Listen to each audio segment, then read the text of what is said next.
Well, East Coast girls are hip. You guys are playing at an in-person concert over Memorial Day. It's the moment we've been waiting for. What can fans expect from the concert? I know, John, you'll be rocking it out on the drums. Yeah, well, I He mean, Mike was will. gracious enough to let me, come on stage and play drums and play guitar and everything. But wait till you see. I mean, we just went out last week as sort of to warm up and see what the temperatures like out there. Mike, I know, and I talked to him. I said, "How long has it been? Like, this is the longest you've been without playing your music since when? Since you were 16?" And he said, "Yeah, like this is the longest." And I think, and I will let Mike speak, but I think I speak for him, and that he wanted to get his music out there so bad because people need it. I'm standing behind Mike or playing drums behind him, and I see how he can move people. This man right here with these songs that he wrote, and the song, with his cousin Brian and everybody else. Like I could the greatest shot because I could see the lights kind of. He's like a silhouette, and the people out there opening their hearts and being optimistic and positive about the future and just having great memories of wouldn't it be nice and fun. He's like the doctor. I said, what does that feel like? And he said, it feels good. He said, it feels really good. And you could see how much he loves singing his songs and loves being there for the people. So that's what we're going to get this Sunday at Memorial Day. The effect of music on people is what's wonderful about it. People ask me all the time, do you ever think about retiring? I said, as long as people want to come and hear our songs. Oh, no. And besides, it's just so much fun to get together and perform.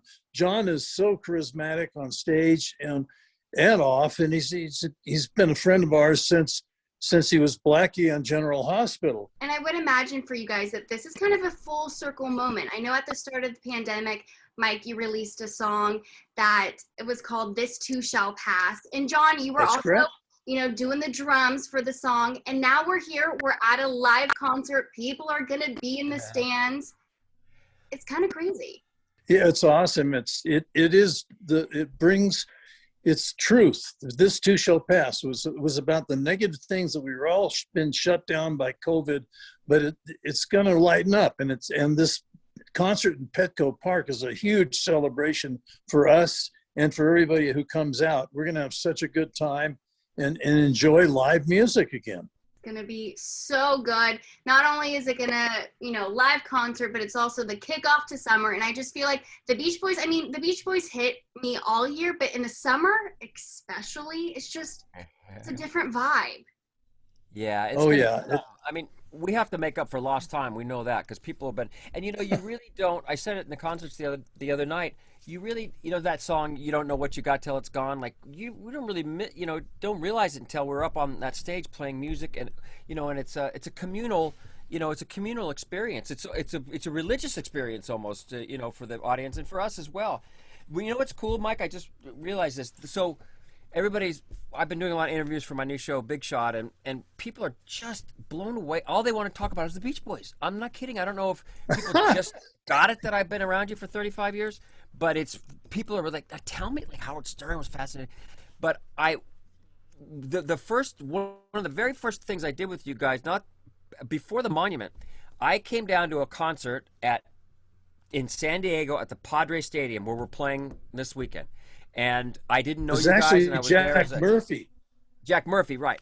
But it's the same place, right? And I went to see Jeff Foskett, who's your guitar player, who's been a dear friend forever. And I was on General Hospital. And Jeff just told me the story, but you guys had played your show and you went off stage and you hadn't done the encore yet.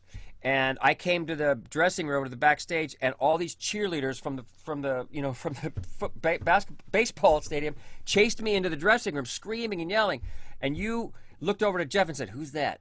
And Jeff said, "That's my friend John Stamos." And he said, "He's on General Hospital." And you went, "Yeah."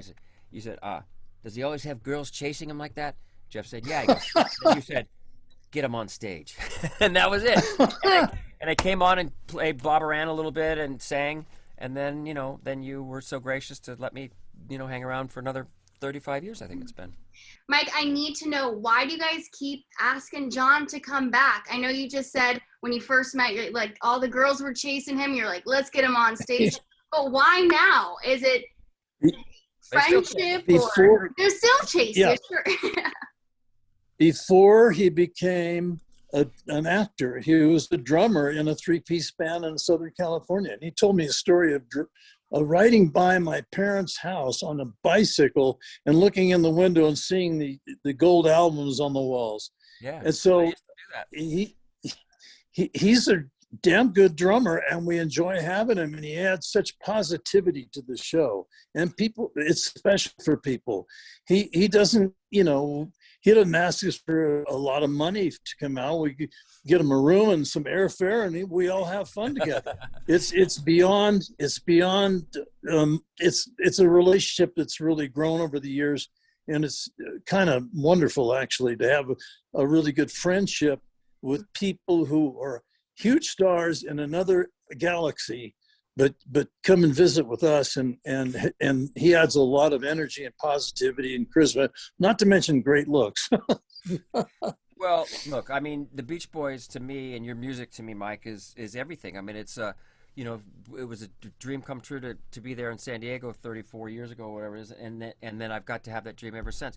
You mean so much to me. You're one of my best friends. I love you so much, and to call you a friend, to call he married us too. Mike, I asked Mike to marry Caitlin and I, and he did, and he was fantastic. He was funny and beautiful and heartfelt, and we all cried.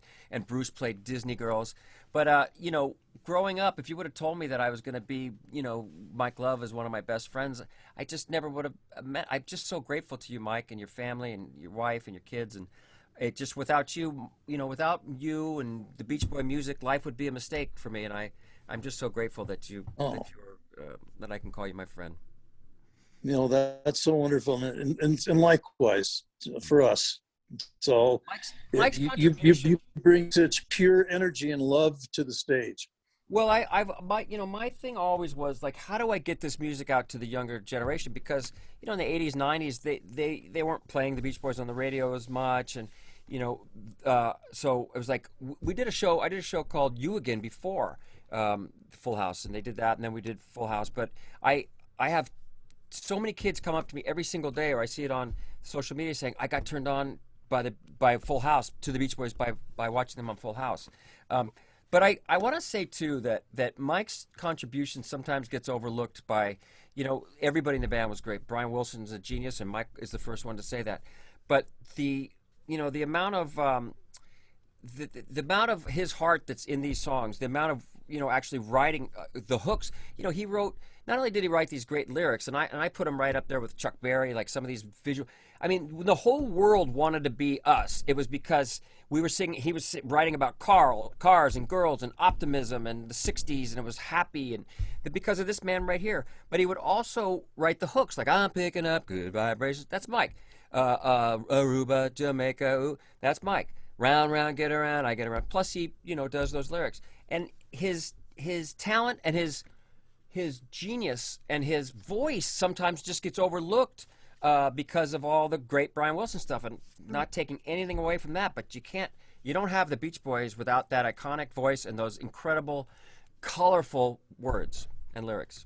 I completely agree. Growing up, loving the Beach Boys, completely agree. Mike, this probably is going to be a tough question, but do you have a favorite song? Do you have a go-to song?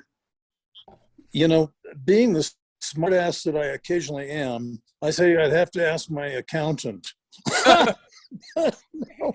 No, there's a beautiful ballad that Brian and I wrote in 1963 and recorded it on, I think it was New Year's Day, 1964. It's called The Warmth of the Sun. It's just this beautiful, heartfelt ballad about you were in love with somebody, but they didn't feel the same way still.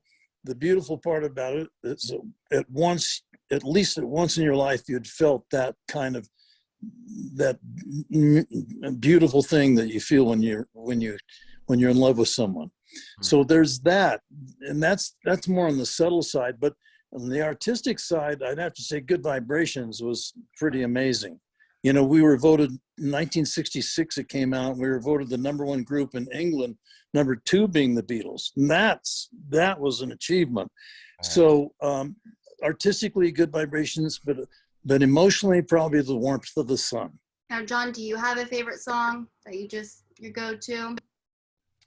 Well, God Only Knows is it's a perfect song, right? I mean, when you think of perfect, and Good Vibrations is as well, but Good Vibrations is, is more complicated and more artistic, as Mike said. But God Only Knows, and Mike's, Carl Wilson sang that, Mike's cousin, and that was also the genius of Brian Wilson. I'm sure you'll attest, Mike. He'd write a song and say, well, my voice is not perfect on this. Your voice is probably better on this. Your voice is probably better right here, Mike. I mean, Brian loves Mike's voice, and sometimes he talks about him in concerts. Oh, I wish my cousin was here to sing that. He sings that great. He sings that great. But to hear God Only Knows, and we play it in the live show, and Mike's son Christian Love sings it, and he's got the same timbre as Carl Wilson. But it's a perfect song. Like, it's a perfect song. God Only Knows is my all-time favorite song.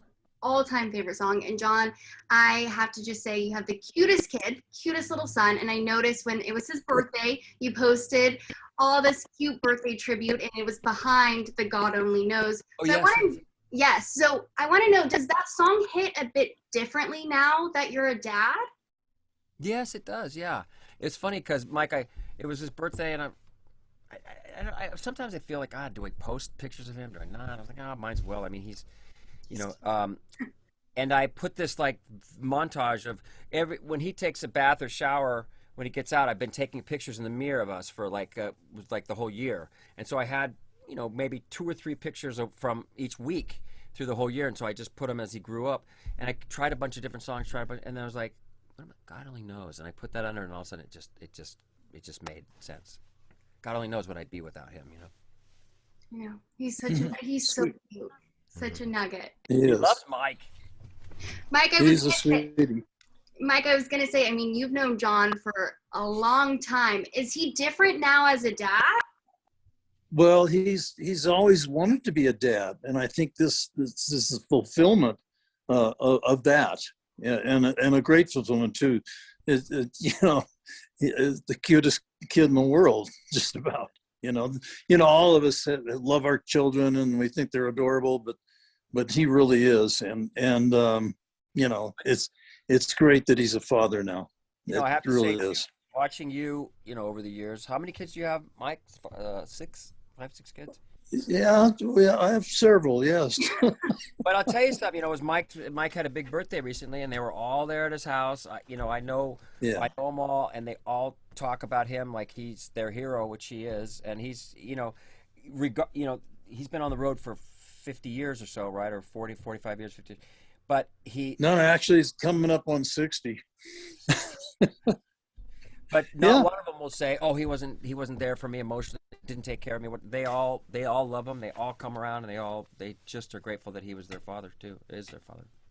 So did you look up to Mike as like a father that you want to be? Of course, yeah. I mean, it's again, like, he's busy, he's touring, but when he's with his kids, he's with his kids. He's making contact with them. He's present to them, and they can feel it. So yes, for sure. I've learned so much from Mike. I mean, just the way, I could go on forever and ever, but I mean, him as an entertainer, boy, there's, Mick Jagger maybe is as good a front man as Mike. He may I say, he just turned 80. We did 5 shows last week. The 5th show, I could barely move, and this guy's dancing circles around me with, doing blah, blah, blah, blah. I'm like, John, before we let you go, because we're running out of time, I did just want to congratulate you on the success of Big Shot. All the critics love it. I love it as well. Are you surprised that this is like the best reviews you've gotten in your 40-year career? Yes. Yes. Especially compared to, like, Fuller House was a nice show and the audience liked it, but, they literally, I read them on some talk show once. They literally, one reviewer, and they were big magazines and newspapers, compared it to necrophilia. Kids, Google that. One guy said it was like a porn parody without the porn. So for Time Magazine to like my performance in Big Shot is a big deal. I'm very grateful to it. I didn't know how we made this 2 years ago. We didn't know that it would come out like right now when women's sports is in the the headlines about the inequality, or a guy like, in the wrong hands, the show could have been not good. A guy who has preconceived ideas of girls and sports, but I think the way they handled it was really, really right on, and it's really It's breaking stereotypes, and I think it. I think maybe that's why people are responding to it. I was at Mike's house, like I said, a couple weeks ago, and I showed them a couple shows, and I stopped for a minute, and I came in, and he's crying. No, it's beautifully done. I mean, it's brilliant, and we've binge watched several episodes now. Thanks to John letting us see a few. But anyway, we're very proud of him, and I think he's done a great job, and he's truly a big shot now.